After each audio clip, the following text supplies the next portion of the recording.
Shalom, salam damai sejahtera Bapak Ibu, Saudara dan Saudariku seiman. Semoga Anda semuanya dalam keadaan yang sehat walafiat, tetap semangat, tetap tersenyum, dan tetap berpengharapan pada Tuhan kita Yesus Kristus, senantiasa dalam lindungan kasih Tuhan. Dan saudara-saudariku yang sakit, dalam nama Tuhan Yesus, Anda sembuh.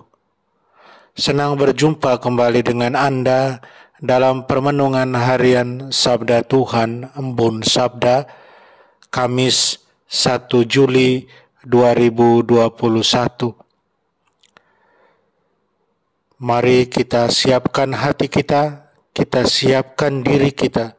Mohon penerangan Roh Kudus ketika kita mendengarkan firman Tuhan dan merenungkannya.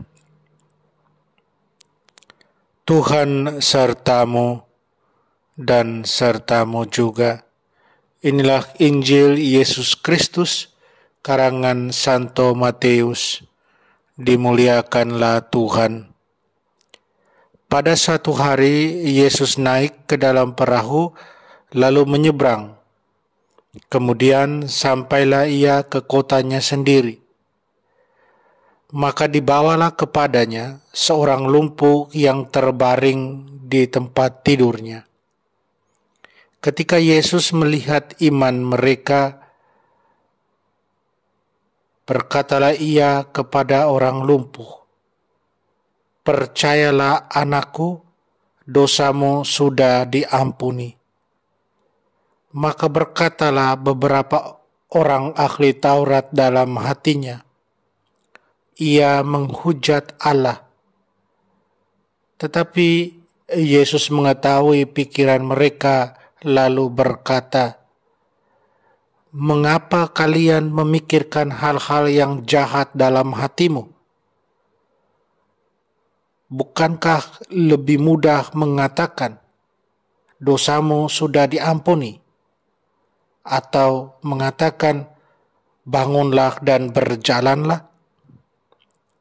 Tetapi supaya kalian tahu bahwa di dunia ini Anak Manusia berkuasa mengampuni dosa." Lalu berkatalah ia kepada si lumpuh, "Bangunlah, angkatlah tempat tidurmu, dan pulanglah ke rumahmu." Dan orang itu pun bangun lalu pulang. Maka orang banyak yang melihat hal itu takut, lalu memuliakan Allah, karena ia telah memberi kuasa demikian besar kepada manusia. Demikianlah Injil Tuhan. Terpujilah Kristus. Saudara dan saudariku seiman, saya ajak Anda merenungkan, hiduplah selalu mengampuni, seperti halnya kita selalu diampuni Tuhan. Saudara dan saudariku, dalam diri orang yang sakit lumpuh, dalam bacaan Injil hari ini, Yesus bukan hanya melihat kelumpuhan dari orang ini. Yesus melihat dosa dalam diri orang ini. Maka untuk Yesus, dosa harus dilenyapkan agar orang ini sembuh total. Tuhan mau orang lumpuh itu sembuh secara total, bukan setengah-setengah. Ahli Taurat boleh saja protes, tetapi Yesus tetap menunjukkan kuasanya atas dosa. Ia berkuasa atas dosa. Saudara dan saudariku seiman, memang lebih mudah mengatakan dosamu diampuni daripada membuat orang lumpuh berjalan. Yesus, dia melakukan dua-duanya untuk menunjukkan kuasanya yang mengalir dari atas, dari Bapanya. Yesus tunjukkan kuasanya agar para ahli Taurat sadar dengan siapa mereka berhadapan. Mereka berhadapan dengan anak Allah, dengan putra Allah, Mesias yang diurapi Allah. Saudara dan saudariku, apakah kita bahagia bahwa orang lain sembuh dan dosanya diampuni? Kata-kata pengampunan amat mudah keluar dari mulut Yesus, sebab memang Dia Maha Pengampun. Kita tentunya juga mengalami, paling tidak dengan mengimani dan menyadari bahwa setiap kali berbuat dosa, Tuhan selalu berkenan mengampuni. Itulah luar biasanya Tuhan kita yang Maha Pengampun itu. Dia tidak pernah tidak mengampuni kita orang berdosa, selalu mengampuni. Selalu Dia berikan kesempatan baru untuk memperbaiki diri. Namun sebaliknya, kita justru tidak mudah untuk mengampuni. Tidak jarang kita malah menyimpan rasa sakit hati, benci, dan dendam pada orang lain yang pernah melakukan kesalahan pada kita. Atau kalau kita mengucapkan kata-kata pengampunan, seringkali hanya sebatas kata-kata.